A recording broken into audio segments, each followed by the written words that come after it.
And so I want to welcome everybody to the it's May already, the May Omaha 365 user group meeting.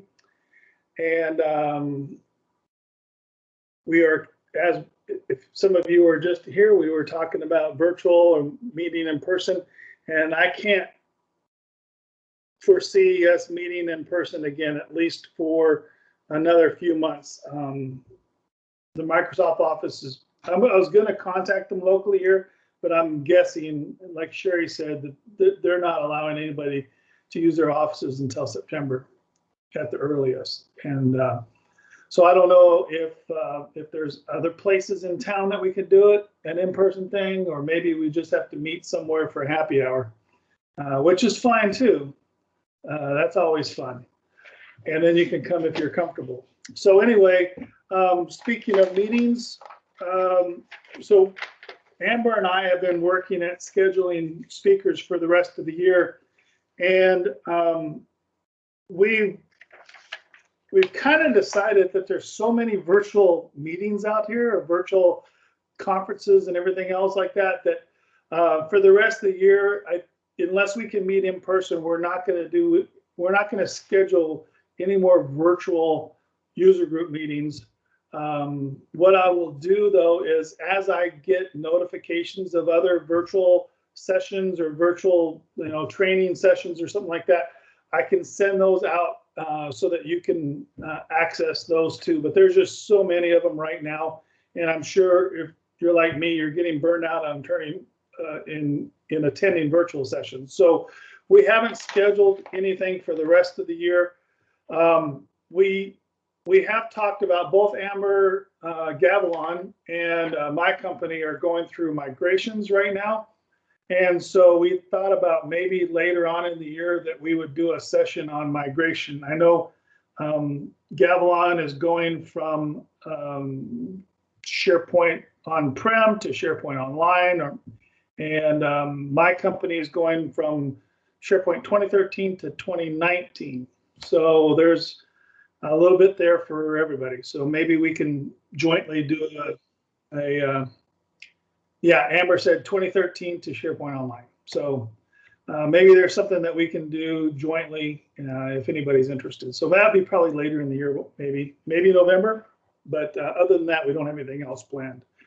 And hopefully we can do that one in person. So anyway, if you have any questions or things, message me through here. The chat is open, and also I allow everybody to unmute their microphones and ask questions real time. So if you have questions, go ahead and ask them, and we can answer them as we go along, or put them in the chat and we can try to answer them also. So anyway, without further ado, I want to thank Sherry for volunteering to speak to our group. Sherry has presented at our SharePoint Saturday conferences a few times now, right? 2 or 3 times.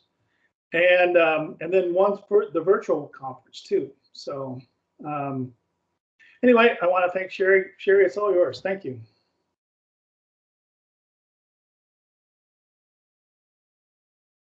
And you're on mute. Just want to share my screen. Thank you so much for joining us today. I have to admit, and I don't even know if you know this, David, that the Omaha user group has a soft place in my heart, because I started in the speaking circuit. I've been a trainer for years, but I was always really nervous about speaking. And I finally got the confidence to throw my hat in the ring. And the SharePoint Saturday in Omaha is the very first event I ever spoke at. So, awesome.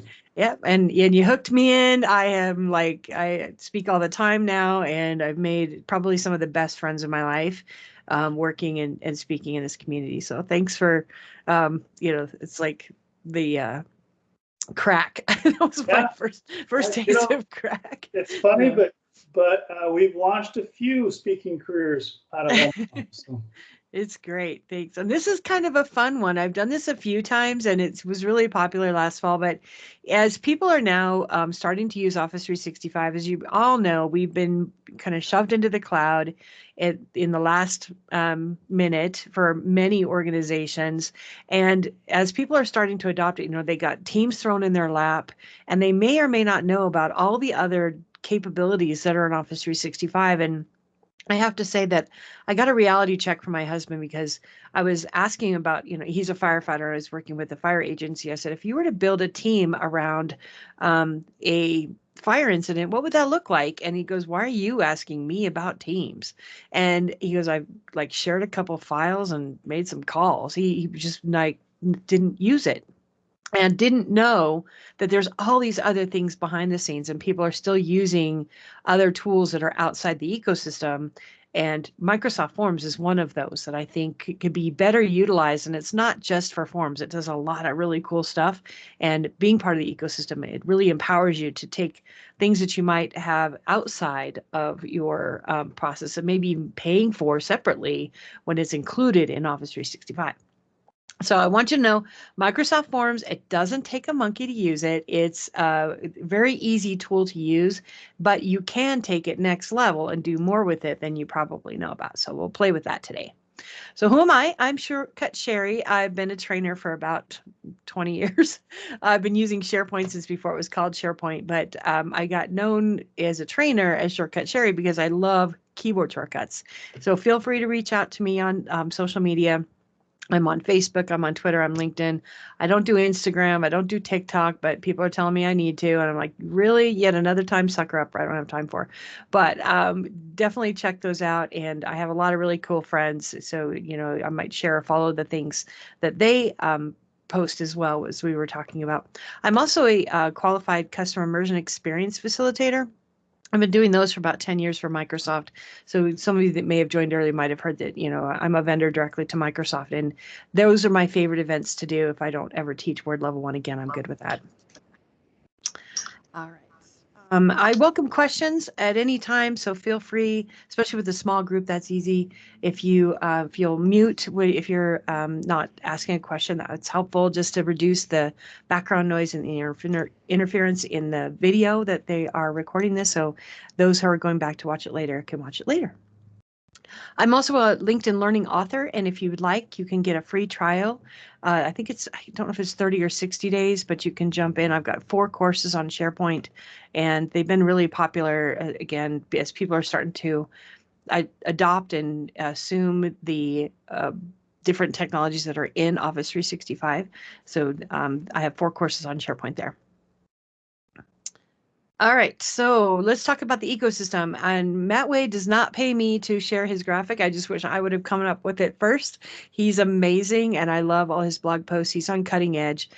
He's one of those insider guys that gets all the dirt before things actually happen. So feel free to follow him as well. It's Jump2365. But I just want to kind of give you an idea of what's included in Office 365. And it's even more than this now. The applications that they're adding to provide different capability within Office 365 not only give you different ways to do your work, sometimes they give you different ways to do the same thing, like task management. There's 4 different ways to manage tasks depending on who you're working with, and maybe it's just for you or it could be for a group of people as well. And Forms is part of that.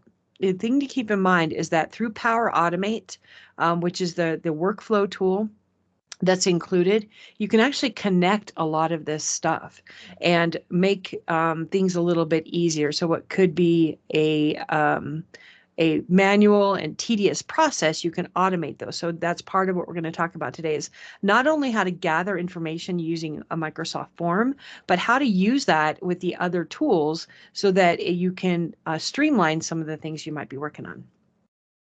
All right, so I'm a demo girl. I do not like slides. So if you're hoping to get a slide deck with a bunch of great content, it's not me. It's like slide decks are not what I like to watch and not what I like to do. So we'll dive right into Office 365. So when you log in, it looks like this. You have your waffle button in the upper left-hand corner. This is a fully deployed demo tenant with everything, all the bells and whistles turned on. So yours at your organization may look a little bit different. You may not have all the bells and whistles depending on what they've decided to release for you. But I'm just going to go ahead and use this other button here at the bottom that says all apps, because I think this gives a better picture of everything that is there. Plus you get a little explanation of what those do. So if you haven't heard of Microsoft Forms before, you can hover over this. It says create quizzes, polls, and easy results in real time. And then we're also going to include Power Automate, which is where you create workflows, and Microsoft SharePoint, which is actually lists. So everybody's all excited about lists. They're like, lists, yay, we can have lists, we can track stuff. I'm like, yeah, this is so 20 years ago. It's been in SharePoint since SharePoint started as SharePoint. But now because they call it lists, everybody's all excited about it. But they're still the same thing. There's just some formatting that makes it look a little prettier but the functionality is still there, and the functionality has been there. So this is not a new product, which it's 20 years old. It's just surfaced and branded in a different way. So we're going to play with those three. But I do want to give you a resource because I am, obviously you're not going to know everything I know in the next, half hour, 45 minutes. So if you go to office.com/training, there is one of those best kept secrets, and office.com/training. And if you've heard anything about Learning Pathways recently, Learning Pathways also leverages this same content, and you can use it. I did a session last Friday that's going to be posted for the M365 Administrator Workshop Day that they did from the Minnesota group, and they recorded those and they're going to be posting them on their YouTube. But this one, this is training on any product, but notice that you don't see forms. If you click the more Office apps and choose Forms, there are videos and training, little lessons on how to get started with forms. So if it's brand new to you, this might be a good tool for you to look at. So resources for you, just in case you don't have a photographic or memory and can remember everything that I'm telling you and all the things that I'm not going to have time to tell you. Okay. So forms, let's start there. I'm going to just navigate over to forms. And I have one here that I've queued up as a sample, but I'm going to start from a brand new form so you can see what it looks like. There are two types of forms, and this is one thing that I think people miss out on. They actually have quizzes. And so if you click the new form option or the new quiz option, you get the same look and feel. The difference is quiz questions have scores on them. That's the only difference between the two. So anything I'm telling you about forms, you can also use with quizzes. You just have to add, and it will create a score for you. So I'm going to do a new form, and this is a blank form, and it gives me untitled. I see the question tab. I see the responses tab.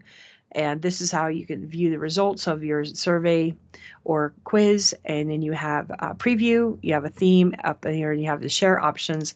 And then always, always, always hit the ellipsis more options button, or what they call the ... because there's cool stuff back here too. So we're going to start by naming this form. I'm just going to tie this together, and it's going to be a travel request. I'm going to kind of show you how I started to build out the form that we were working on, give you some ideas, and then we'll go to one that's already built so you can see what it looks like. So this is a travel request. And some of the options on the title, you can add an image. So if maybe you want to add an image of an airplane. It is back in the day when we could actually still travel. So you can add an image as well here. You can pick one. And to be strategic in your images, they can be that this is a huge file. Look how long it's taking to load. And every time somebody accesses this is a web page. That is a huge picture, and it is can be cumbersome. So let me give you one of my favorite tools. If you want to use an image, but you prefer to use icons instead of actual photographs, there is this free tool. And again, they don't pay me, and they probably should. It's called Metro Studio 5. And I use this, it may be up to 6 by now. It's created by Sync Fusion, and it lets you create these little icons. So they have a whole gallery things, and they can be of little icons. You can create squares, you can create colors, you can make them round, you can make them see-through. So play it, and it's free. So check that out. If you're looking for ways to add a little bit of visual interest through graphics, that has been a godsend. I started using that when I was still doing the quick launch web part on the, I can't remember what it's called now, on the old versions of SharePoint and for the buttons. And I still use it for everything else. All right, so this is the description. So this is how you communicate with the person that's filling out your forms. You might want to say, please complete this form to request a travel engagement. Right, so communicate with them. Anything that you might see on a paper form, and I think the more information you can give people, the better. Don't assume they know the same things you do. This is one of my favorite new things. They're doing this question suggestion, and they pop up as you start building the form to see, what those options might be. So let's see what they're suggesting for us. So because of the context, this is through AI, artificial intelligence. It knows when I'm requesting travel. What are the things that you might want to know about a travel request? Or maybe this is coming from a form that I've created before. So traveler name, yeah, I want that one. Let's say I need the destination and the and we'll leave it at that for now. Travel name and destination. All right, so add selected, and then very quickly it adds those. Now here is a couple of things that I would tell you. It depends on how you're extracting this information out. One of the ways that you can extract it out is an Excel spreadsheet. And what people tend to do is put the big long question in the title right here. And then they don't use, this is called the subtitle. So the subtitle is something you can toggle on or off on each question. Once you toggle it on, it remembers that and it adds it for each question after that. But put a short title here and then put the long description in the subtitle, because otherwise when you extract this out to Excel, that big long question, which could be the answer of yes or no, is now going to take up 6 or 8 inches on your Excel spreadsheet. So quick little title, explanation here, and then your answer. Let's add a new question. So these ones are text. When you have a text question, you can turn it to a long answer if you wanted to. You can make it required. And again, always hit the more options if there's restrictions or if you want to add branching, and we'll talk about branching. All right, this one, destination, same thing, long answer, required, and then the ... So these are both text-based questions, and I'm going to add a new one, and let's do the, this time I want a date field. So I'm going to put in departure date. And, what is the date of your departure? And wants me to put in a date, and it gives me the format of how it should be formatted. I again need to make this required, and we have a couple of other options here. I don't have to reinvent the wheel on this one. Now I need the arrival date. All I have to do is copy the question. It creates a duplicate of it, and I'm going to put in arrival date here. And what day are you returning? So sometimes it's helpful to have a question. If you have the same question over and over, kind of make it vague and then tweak it and add the detail to each one after that. And so we have our destination, the departure date, a traveler name, and let's say maybe we want to say, do you require air travel? So I'm going to say add new. This is going to be a rating or yes or no. The rating is basically a number. So people are like, oh, this could be good or bad. They don't have a yes or no question. If you're familiar with databases, there's a field type called a Boolean, however, everybody, it's kind of like potato, how people pronounce those. And you can, they don't have that option here. You have to create basically a choice question that has two options. So I'm going to click a choice question and say, do you require air travel? And, oops, again, and I've just broke my rule.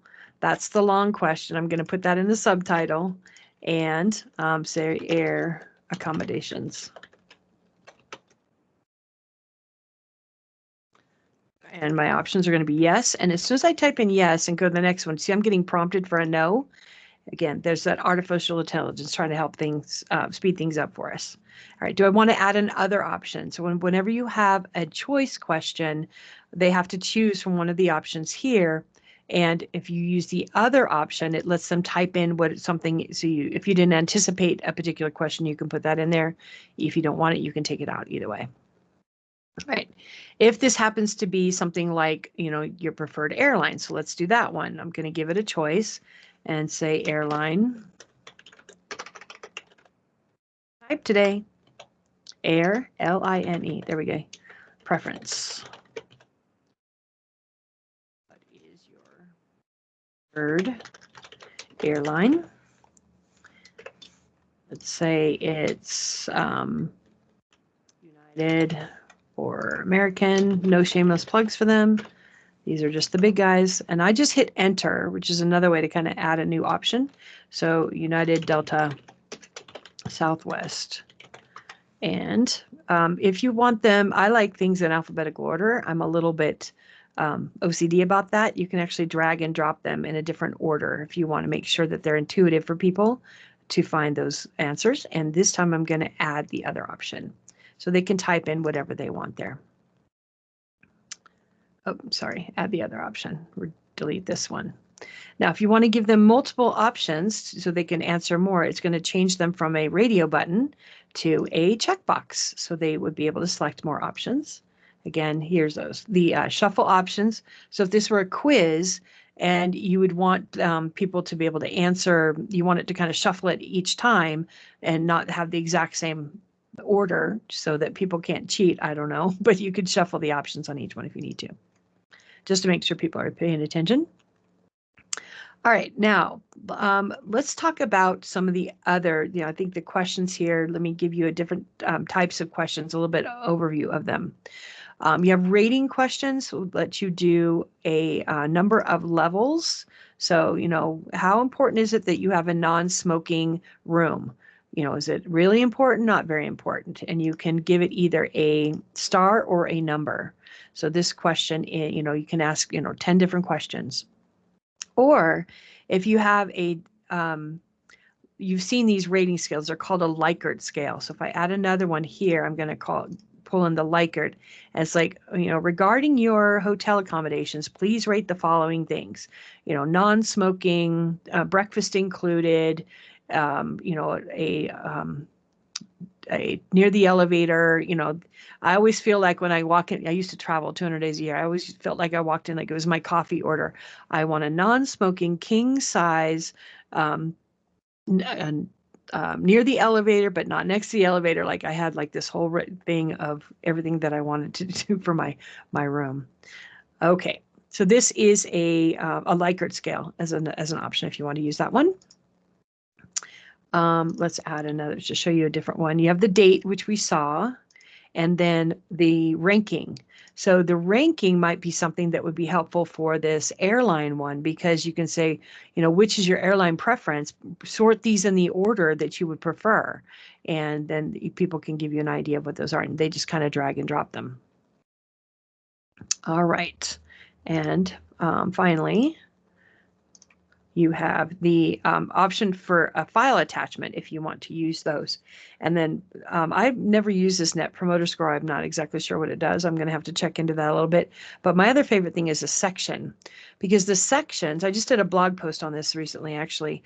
The sections help you break up this form. So if you imagine that we asked them everything about, where's your trip? What's your favorite hotel? What's your favorite airline? Do you have any meals preferences or things like that? This could get really lengthy and you're scrolling. By using sections and branching, you can break this up, and the sections actually let you create a little progress bar if you want it. So if I want a section, maybe I want a section here. I'm going to click on arrival date. Actually, let's start one here. And I'm going to add a new section underneath the traveler name, and add new and section, and I'm going to say trip information and a description. Tell us about your trip. And I want another section here. Add new and section, air travel.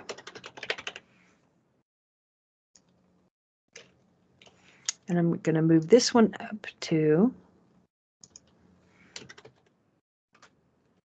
your preferences.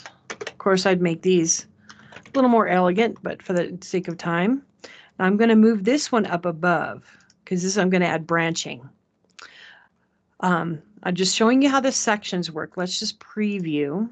Now I have air travel request. Then I get this little next button.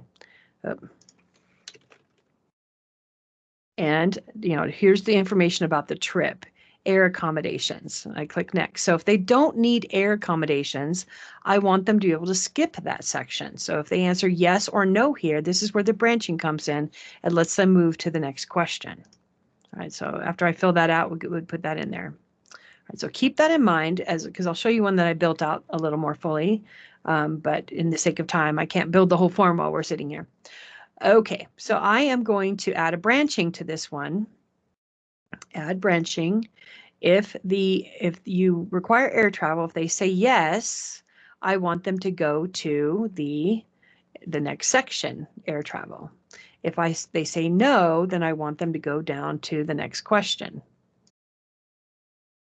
All right, so you can change and decide where they're going to go from there. So let's look at what a form like that might look like. So this is a one with a travel request with no sections. And I love this now. It gives people an kind of an idea of how long it's going to take them to complete this form. They just added this, which is great. So I'm going to say, got it. Yeah, it says 4 minutes. This is really helpful. I don't know about you, but people are like, hey, can you give us a response or a feedback? And then you end up getting sucked into a 20-minute questionnaire. It's like, I don't have 20 minutes. I had like 5, to answer your questions. So here are the sections, and I'm just going to make these not required so that I can kind of move through this. Keep in mind, if you are going to provide sections, you may not want to make things required because otherwise they won't be able to fill out the form. Okay, so I'm just going to show you the preview on this one. So here's your travel request. See, now I have a progress bar. Clicks next, and here's the second section. And then you click submit. So you get a little progress bar. That progress bar is added once you have sections. One of your options in the settings is to show the progress bar. So here's some other ones. Do you want to accept responses, or you can turn the responses on for a certain date and then turn them off for edit on a certain date if you don't want it to be open. These are really important. Who can fill out this form? Anyone can respond. If you have the anyone from their response, notice the little pop-up. It says names of responders will not be recorded. If this is something internal to your organization, you can say only people in my organization can respond, and it will stamp that response with who actually submitted it.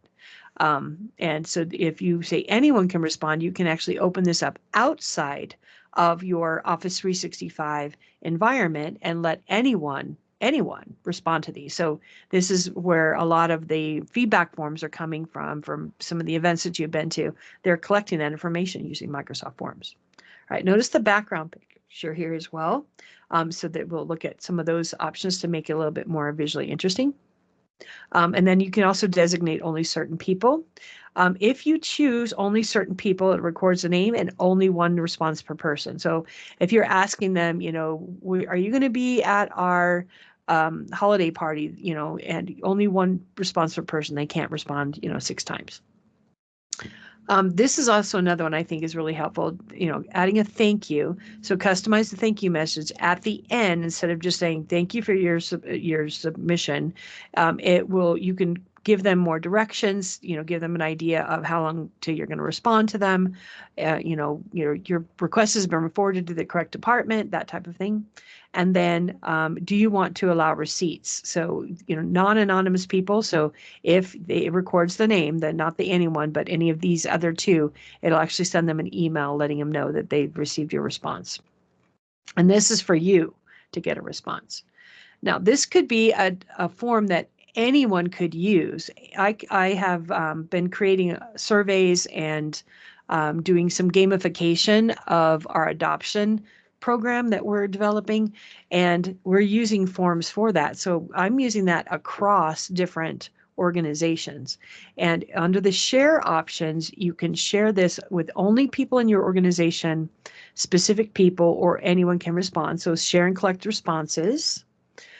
Shorten the URL, which always really nice, kind of like the bit.ly or the aka.ms type thing. That'll create a link. You can also add a QR code. So put this on the screen, put this on your last slide so people can respond and give you feedback. You can embed this onto a website. If you're putting this out on your public website or your intranet, it'll give the embed code, or you can email it. And it'll open up your email and let you attach that to an email. This is one of the things that I love, like share to link to get a duplicate. If somebody says, hey, I really like that form you created, can you send me a copy so that they don't have to reinvent the wheel? I don't want them messing with mine. I just want them to be able to create their own. So here's a link so they can say, yes, I'd like this, and create it in their own. And then share a link to collaborate. So if you're building this form or a quiz or something with other people, then you might want to add the this one where you can collaborate with somebody else so they can get in there and edit it too. All right, some of the other settings under the theme, they have some built-in theme ideas for you, or you can pick a color and your own picture if you want to. Down here's a custom, which is what I used. And if you pick the custom, you can pick your color and you can pick a picture to be in the background. So that just makes it a little bit more of yours. So you can pick one of these cute little ones that they have already, or you can create your own. Make sure that the picture is high resolution and larger. Otherwise, it looks pixelated and kind of funky. All right, after everybody you've shared the form and people have responded back to it, you can view the responses. So I'm just going to go back to the responses here. Notice that nobody has responded to this one yet. So I'm going to go back to forms and look at one that has responses. So you can see this one has 0, this one has 0, this one has 2. So I'm going to select this one. It'll tell you how many responses you have and how long it took them to complete it. Is the form currently active? So on the dates, if you had restricted it to specific dates, you could put those in there. And then if you want to delete them all and clear it out and start over, you can.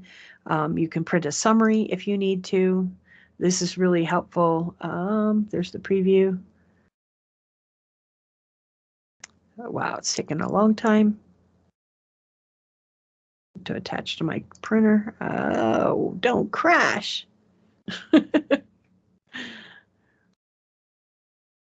Okay, that might be a cranky. Let me kill that. Don't hit the print preview button. Okay. I can relaunch that real quick here.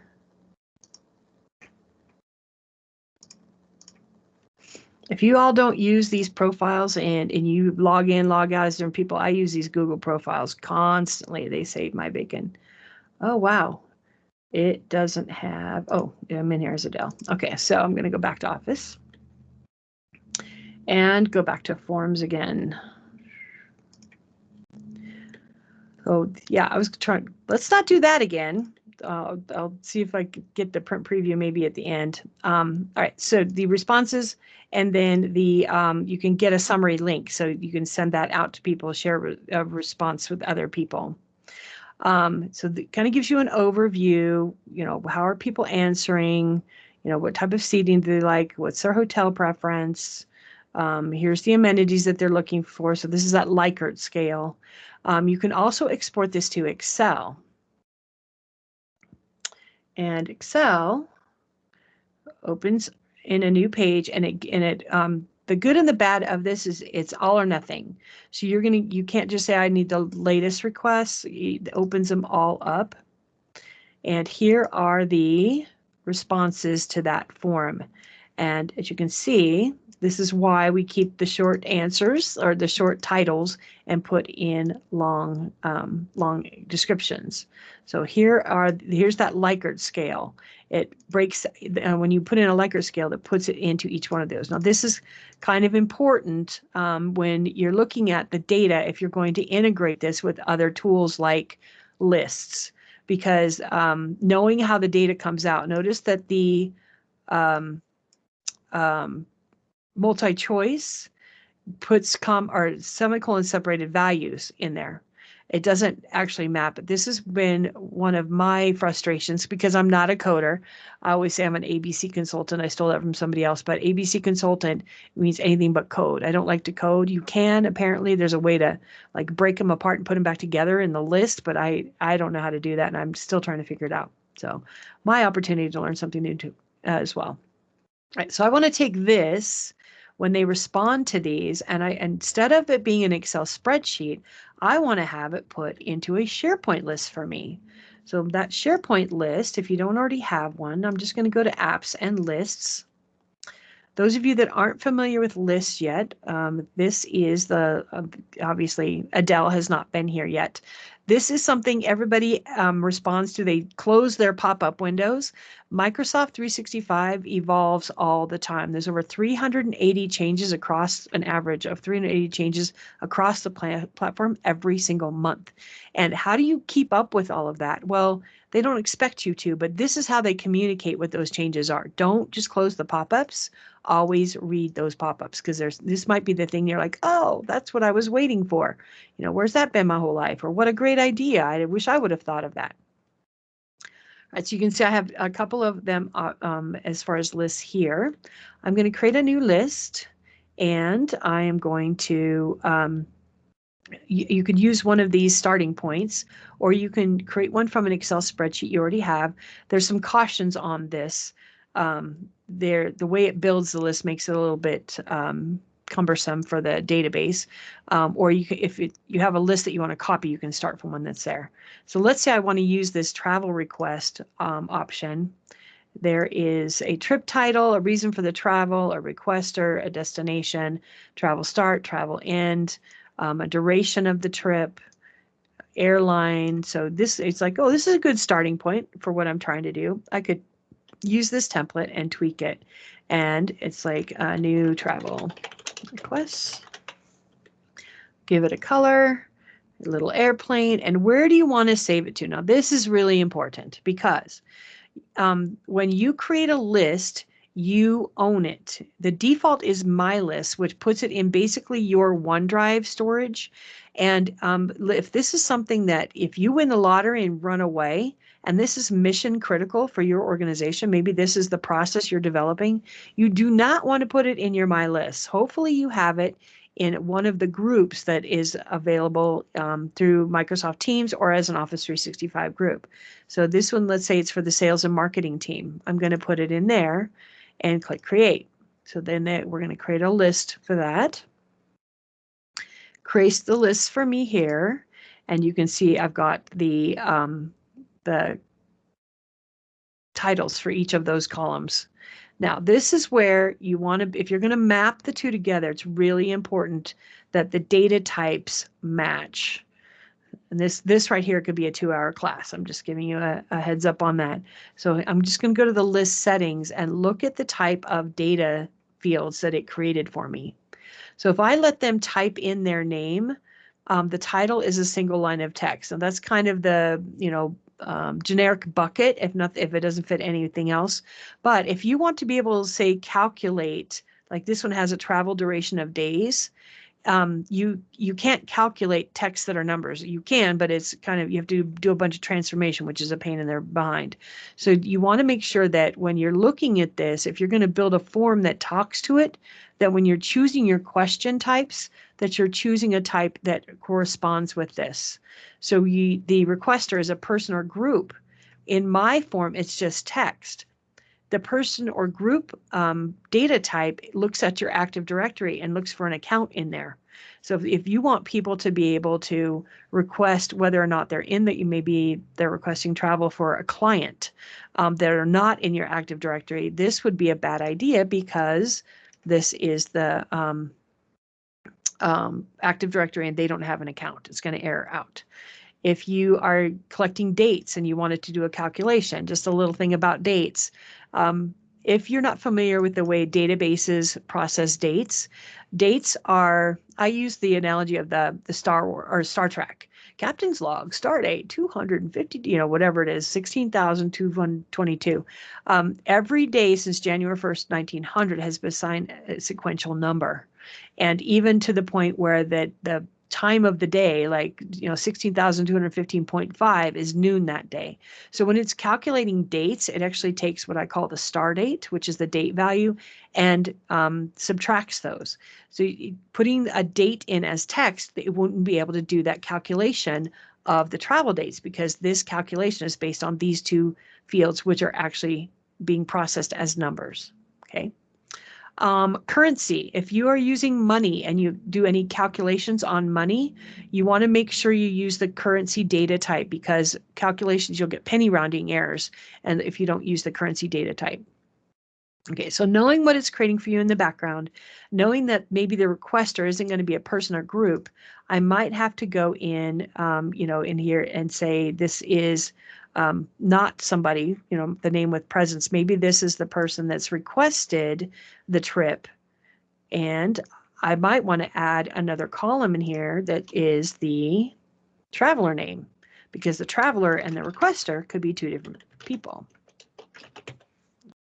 Well, I think traveler name, single line of text. Here is one of the kind of gotchas when you convert an Excel spreadsheet to a list using the way that they've given you there. They don't let you map. It just kind of creates everything as a text field unless it can figure out something else. But every single text field is assigned 255 characters. So if your name, gosh forbid somebody has 255 characters in their name, you want to shorten these, because basically it's reserving the space for you to put 255 characters in there. And anytime you search for content on this list, it has to search 255 spaces, even though you're only using 40. So you always want to right size your text fields so that they are, it speeds up your database and speeds up your searches. Little technical stuff there, sorry. All right, so I want to map that same traveler list to this one. So I'm just going to bring up the form, or here's my form. And this was the one I just created. Tell us about you. Make sure that I have all the questions here that I want to capture here, or at least the high level ones that I want to capture so I can add a workflow to it. And we, so these are I might need the URL. So I keep these kind of handy when I'm working with Power Automate. And then I'm going to open Power Automate in another tab. Now I usually do this in 2 windows. So let's just split this. And I'm going to open Power Automate in a new tab and bring that over here. Shortcut Shari way, window left, window right, window up, window down, lets you arrange your things. And if you have 2 monitors, nice trick, you can actually move it to the other monitor using window left, window right, so you don't have to drag and drop them. All right, so now I want to create a Power Automate. So I'm going to look at my templates to see if there's anything that I can start from. So I'm just going to say, let's type in forms. Notify me when there's a response, create a task and planner from a form, and let's see if we've got one that ties together with Microsoft lists or SharePoint. So keep in mind, Microsoft lists are SharePoint lists. It says send form responses for approval, record form response in SharePoint. Bingo, there we go. So if you're looking for the list icon, it's not going to be there because lists are actually SharePoint. Okay, so I'm going to click that. And this is my lovely little starter point. It's going to look to see if you're logged in and authenticated in both of those applications. And it says, yes, I am. If not, I might have to change or add a different connection. I would encourage you, what this is doing is running under my account. If this is a business process and you win the lottery and run away and your account goes away, guess what goes away too? So if you have service accounts within your organization, that might be the better connection to use so that people aren't dependent on whether you are there or not. So I'm going to go to continue. And it's going to say which form. So it's going to look at the forms that I have permission to see and let me select that one. So obviously don't use the same one over and over again. What do I want to happen? I want the list of responses from that form and get the details like we saw in the Excel spreadsheet. And I'm going to get the unique identifier of the form and apply to each response in that list. And then now I wanted to create an item. So this is where these addresses are really important because I need to have the URL for this. Now here's my other Shortcut Shari trick that I love, Window V. If you don't have this, this is collect and paste. If you're like copy, paste, and then switch, copy, switch the window, paste, copy, switch the window, paste. If you're doing that, it's very tedious and cumbersome. This lets you collect and paste. Copy, copy, copy, copy, and then you go back, paste, paste, paste, paste. So Window V is the shortcut. The first time you use that, it will act, you have to turn it on. And then after that, it collects, I think it's about 15 or 20 of these. And you can actually pin them if you want to. So things that you use all the time. So, look, I copied the URL for this meeting. Maybe that's something I use all the time. You can pin it. All right, so I'm going to copy that. Control C is the shortcut. I'm going to paste the site. Notice the example is asking just for the site name, not this whole thing. This is the view of this list. Anything after slash where you start seeing layouts or forms, that's the view. You want to just take the site name for that and put it in here. So I'm going to paste that in. Oops. There. It's not liking it. There it goes. Finally picked it up. The list name and which one out of there. So there's 2 lists in this site. So I want the travel requests. And now give it just a second and it refreshes and it's going to ask you, okay, what do you want to plug in? So here's all the forms, the fields that are in my SharePoint list. How do those map to the fields that are in my form? So keeping in mind, what the titles that you created when you created those. So reason for travel. So I'm going to look, you can either search up and down. If it's lengthy, it may take you a while, or you can type in reason, or maybe, so destination was something that I have there, but I don't have it in my form. So you map these in. So reason for travel. This one is not mapped. All right, travel start date. So that was the departure date.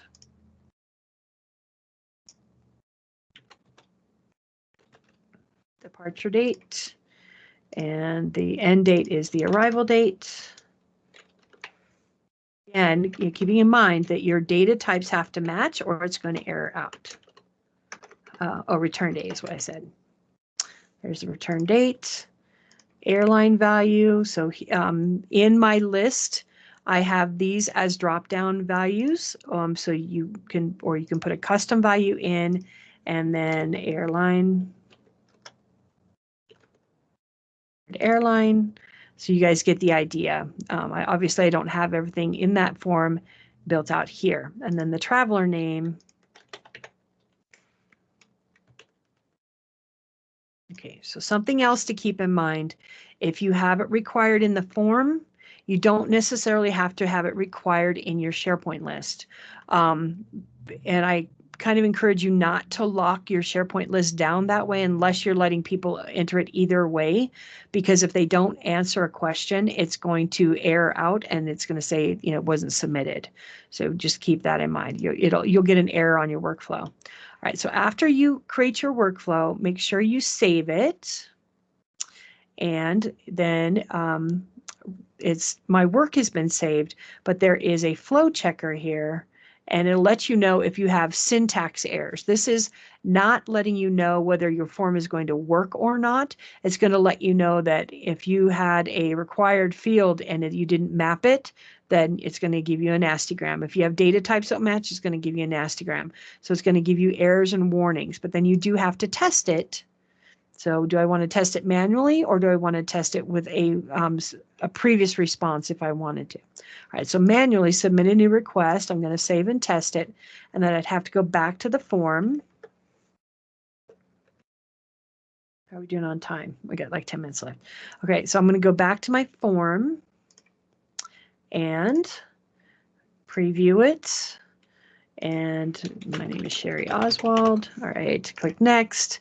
Fill it all out, click next, next, and then it should show up. I should have a new response. So I could tell that there's a new response. And then when you go back to your workflow, it'll let you know that it has been, whether it's run or not. All right, so here's the recorded responses from SharePoint. I would edit this. This is the name of the template. So you might want to say this is the, oops, not edit, then that I want to rename it. Why can't I rename it? Edit here.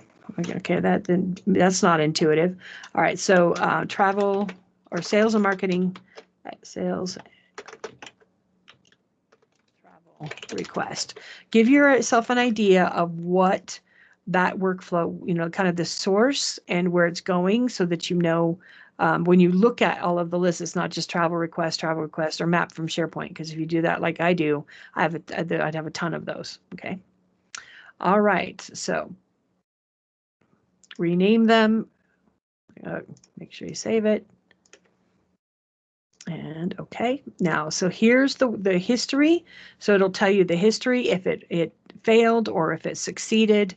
And you can edit that from here. This is the original template you might have saved it from. And then if this is something that you want to be able to use again, you might want to save this as a template for somebody else in your organization to use. All right, so cool stuff. If you want to turn it off, you're like, if you're getting a bunch of errors, it's not working, you might want to turn it off, fix it, turn it back on. If it corrupts or there's issues with it, you might want to turn on the repair tips. So again, I could do 2 hours on Power Automate, but if you're not playing with Power Automate, I highly encourage you to look and see what's here. When this first came out, my husband was the public information officer for the fire department here, and he was manually going out to every one of their social media accounts multiple times a day and seeing what people were posting, and if it was negative, then he would have to respond to it. And if he was gone or on vacation, nobody was doing that. So something like Twitter, if you're somebody that cares about the social media sentiment, look at all the things that are integrated with Twitter. I mean, if somebody posts a bad tweet, send me an email. So that, because it reads the artificial intelligence kind of looks at, if it's a nice comment or not nice comment, and lets you know. And look how many times people are using these. It's, there are a lot of them are really popular. Or you can have them save the tweets to a SharePoint list and start a workflow, or create a planner task or something like that. So the integration that you can use in Power Automate, amazing. All right, so nobody had any questions I saw going along. Anybody have any questions now? We've got about 7 minutes left.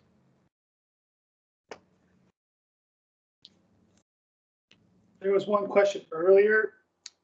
Amber was asking if they're going to work, if they're working on any expansions to the functionality of forms, like question types and stuff. Have you heard anything? I haven't heard anything on that. I don't know how much time they're investing. I know, because of in the last year, so many of their resources have gone to focus on the Teams and the infrastructure to support that whole movement to Teams. They had the growth they expected in 3 years happened in 3 months last year. So that was kind of, I think it was an all hands on deck thing there. But I encourage you to go out and check the roadmap. So Microsoft 365 roadmap. And if you are depends on the cloud that you're into. I have a lot of government clients. So they're in what's called the GCC, the Government Community Cloud, and they're a little farther behind. So you want to make sure you pay attention. So when things are being released and when. So you can filter this by product. So if I went to forms, I can see there's 13 things in development right now. 5 that are rolling out and 10 that have launched. So if you're like, oh, I missed that, this might be a new option. So things that are in development right now, polls and teams meeting, and it's been launched. Progress bar for multi-page forms and for government. So government didn't have that thing that I just showed you with the progress bar. So some of these are here, and you may want to check the cloud instance. So if you are just worldwide, then this is the content that's here. If I want to see just what's rolling out, or I want to see what's been launched or what's in development. Does that help at all? And if this is a product you like to focus on, there is an RSS feed that you can add to Outlook, and it will send you notifications. Or you can use RSS feeds in Power Automate to make it send you notifications. So. Okay, so these questions are coming through chat too, so maybe you're seeing them. But one question was, is there like a repeating line function in Forms? There is not, and I'd have to say that's on my wish list. So I agree with that. So that's where user voice is going away, but I know a lot of the product groups are, so Microsoft. Until they find a better option, a lot of the product groups are saying we're still using it until they give us a better option. But Microsoft has announced that they're getting rid of user voice. Yeah. So yeah, so here's the, let me just paste these for you. So this is the user voice. So this is where you go in and you ask for or make those requests, and that's how those get in the queue.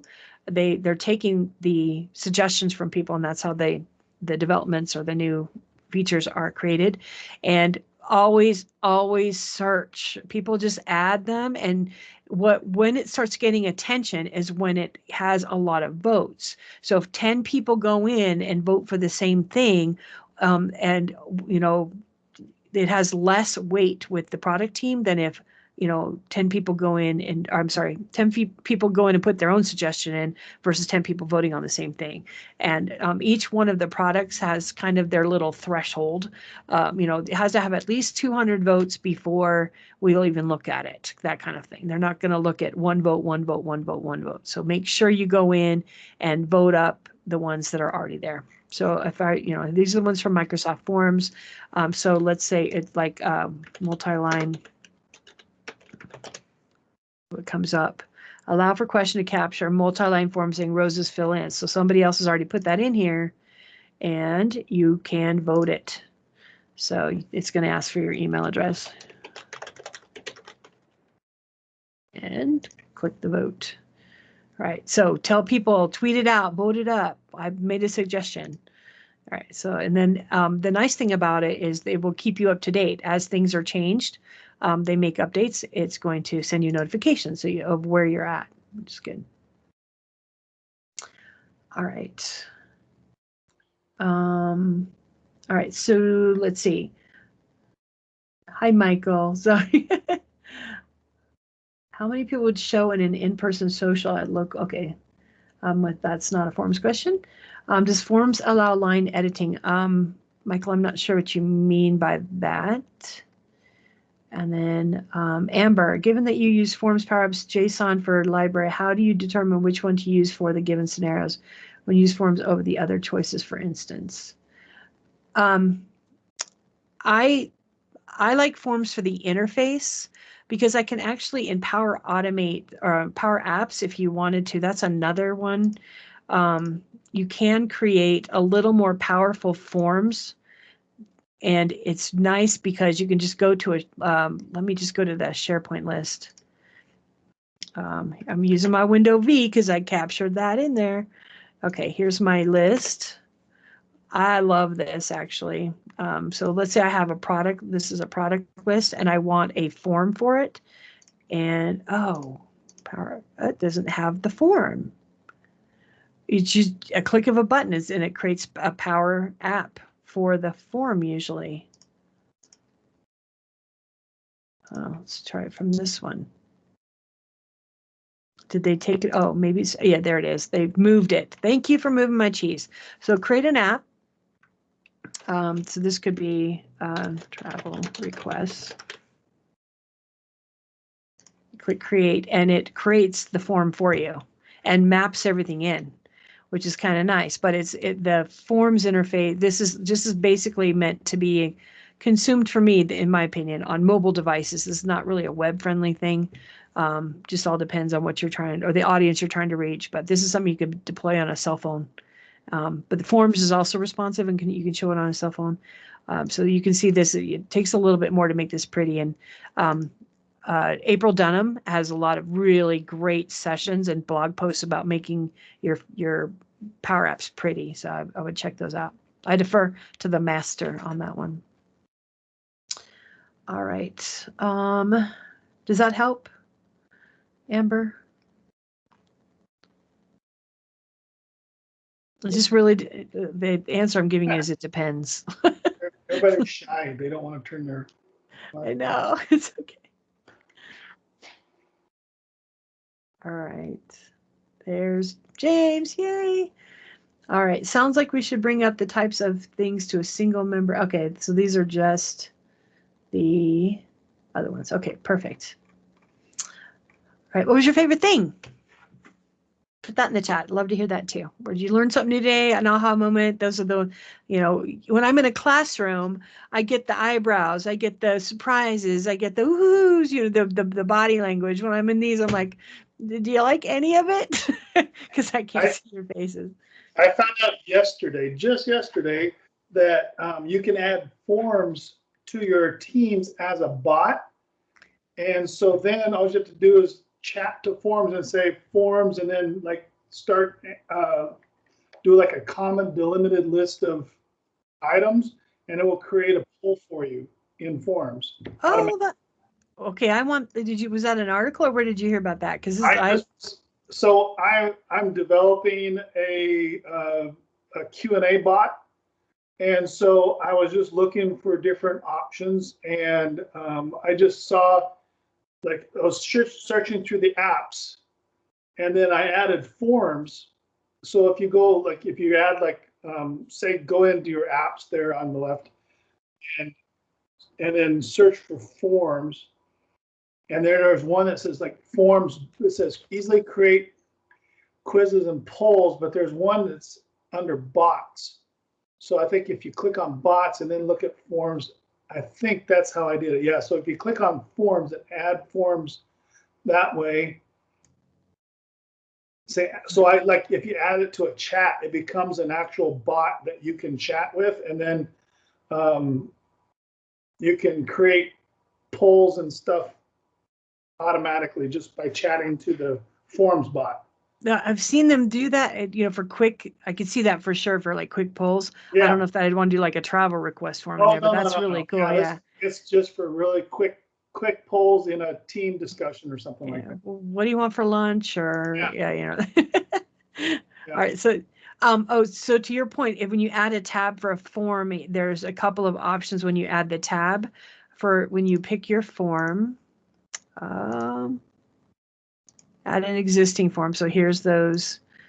Click save. Notice it says personal. These are all ones I created myself. So if I win lottery, they're gone. So collect responses or show results are the two ways that you can put those on there. So collect responses, and I'll show you what that looks like. And then the forms and show results. So these are the forms that are open or tied to this team. So then it puts those on there. So that's kind of nice that you can, share results. If maybe it's a poll from their marketing group that they put out to the public, and they want to see what those responses look like. So very good. Doesn't let them edit it, just let them fill it out or see what people said. Yeah. So cool. All right. So yeah, I like the new polls in the meetings. I think that's really helpful. Yeah, especially when you can do it really quick. So yeah, well, because their answer to the poll before was Polly, and Polly's actually gotten better if you've ever used Polly. So to your point of the apps, Polly is you used to have to put like semicolon values in it, and maybe I I just saw it. Poly, yeah, Poly. This is another one that lets you do that. And all right, so your organization may not allow you to do this. So yeah, Poly is in there, and you can also add a chat. Poly. Oh. No, that's interesting. I activated Poly and it brought up forms. Curiouser and curiouser. I love the integration, but it's like this is why you read those little pop-ups, because this is probably what they changed and I wasn't paying attention. Yeah, so now they've got the forms right here on the chat tab too, which is good. Yeah. And now Poly's on there too as well. All right.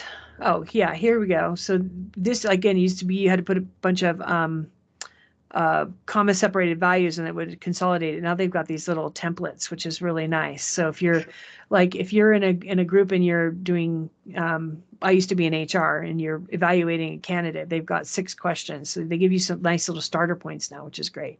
Suggestion box, that's awesome. So, okay. All right. Any other questions? Again, feel free to reach out to me on social media at any time. I am happy to respond. Please let me know. Why is that not bringing up? There. Please let me know if you message me where you saw me from, because I have people that try and connect with me. And I don't know about y'all, but I'm getting, especially on LinkedIn, all these solicitors that are trying to sell me stuff. You know, do you need accountants? No, I'm good. You know, so I'm more likely to connect with you if you say that you saw me at a user group than if you just say connect with me, because I don't know who you are. So awesome. And hopefully we'll get to see you in person at some point. I can come back to Omaha and go to Cork and, is it Cork and Barrel? What's that wine? I'm not a wine drinker, so I don't know. It's a really cool, I'm in a co-ed professional fraternity, and one of the people I've known for like 30 years, he lives there and he goes there every Friday. And there's a couple places downtown. I just don't know what their names are. I don't know if it's downtown. I think it was when we went there, it was like in a strip mall or something. Okay. Cork and Barrel. I think I'm confusing it with the places here in the Springs, but yeah. Sure. Very good. Any other questions? I don't hear anybody. Okay, well, Shari, thank you again for presenting to us. It was very informative. A lot of people have said that they've really enjoyed it. So good information. All right. And, awesome. yeah, we do look forward to seeing you in person. Awesome. Yeah, and I have tips every Tuesday. So it's on my YouTube channel, which you can get from my blog page. So feel free to check those out too. Okay. And all right. Thanks so much. Great. Have a wonderful Thanks day. very much. All right. We'll see you. Okay. Bye-bye. Bye.